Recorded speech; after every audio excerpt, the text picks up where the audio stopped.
Look, none of us want to come in contact with ICE. I mean, none of us walk down the street and say, you know, I look forward to fighting these people or hope they go attack my family. But let's be realistic here. Don't change the way we live. I mean, we have to stand up to it. You know, starting to do that stuff, it makes you become the victim. I think the French editor said it best when they said, you know, I would rather die standing than I would live on my knees.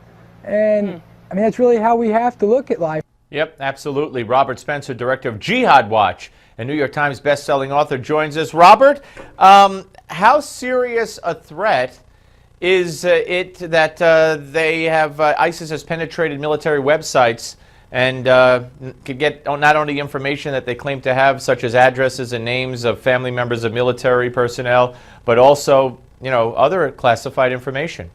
Well, Steve, they've already proven that they have it. You know, they did publish, as you say, the photos, names, addresses, family members of military personnel. That proves they're inside. We don't know yet what else they may have, and I am sure that we are going to find out in some negative fashion. But the fact is that this group is being consistently underestimated. Going back to Barack Obama at the beginning of 2014, saying they were the JV team, this is the most powerful, the wealthiest, the most influential terror group in the world and in world history. And it would behoove the U.S. military and the Obama administration in general to stop with the politically correct obfuscation and start to take it seriously, because things are spinning out of control very quickly at this point.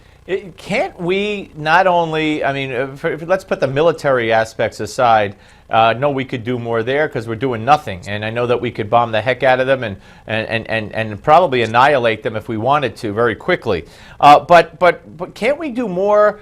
Can't we find out where these videos are being made and who's putting them together and who's posting them and who's hacking? I mean, can't we treat them as we would China or other countries that are hacking us, that we're trying to hack back? Can't we?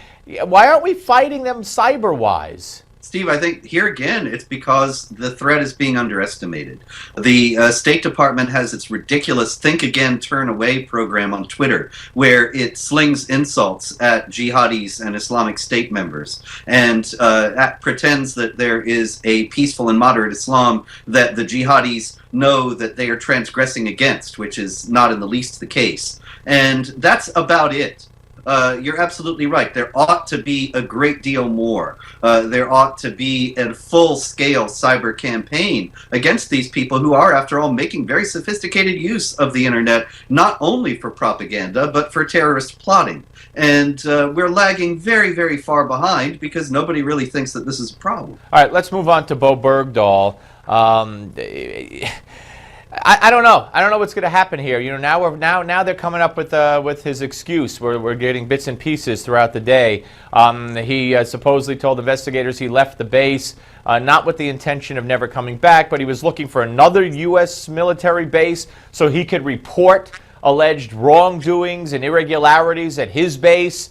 When of course we know that the facts don't feed into that, because he sent his computer home to his father, the correspondence with his father, and blah, blah, blah. But, I've heard all kinds of reports and rumors. Obama's going to pardon him eventually. The White House is going to force a deal, so it'll never come to court, so they'll never get to question him. Where do you think this is heading? I think you're absolutely right, Steve. He's going to be exonerated. His father and mother stood with Barack Obama in the Rose Garden, and Obama said it was a great day when he was released in trade for these 5 battle-hardened jihadis who have returned to the field. And he is not going to be prosecuted. It would embarrass the Obama administration and the Democratic Party leading into 2016. They will find some way. I think that these ridiculous stories that you're hearing today are an indication of what's going on, that the attempts will be made now to exonerate him. Of course, it completely contradicts the testimony of people in his unit who say that he not only walked away, but he left a note saying he was leaving and joining the Taliban. That's not it doesn't sound like somebody who's looking for another American unit. Right, and Gary Burston, former CIA officer, told me today on the air that there's a lot of classified testimony, a lot of classified things on Bergdahl from those who served with him that would come out at a trial. So he's certainly hoping that there's a trial, but I don't know. I don't think there's going to be. The people in power have a vested interest in covering it up. We saw them do it at Benghazi. We have seen them do it elsewhere. And I don't think that they expected that this would go as far as it has. I think that he was looking for a way, Obama that is, to empty out Guantanamo, and he figured he would trade 5 guys for this deserter, and that people would not realize that he was a deserter. I think he wasn't counting on the men in his unit coming forth and the other stories coming out. But now they have, and they will just work to put a lid on it. They've done it before. I hope they will fail this time. Yep. But they are very good at what they do. All right. Always good to talk to you, Robert. Thank you very much. Thank you. Pleasure, Steve. All right, Robert Spencer, ladies and gentlemen.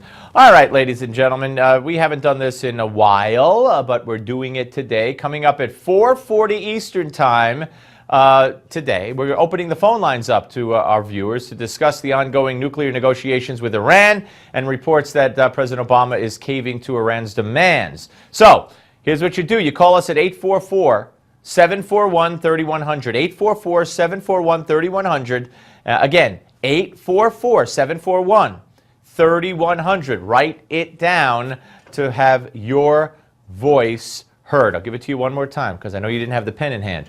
844-741-3100.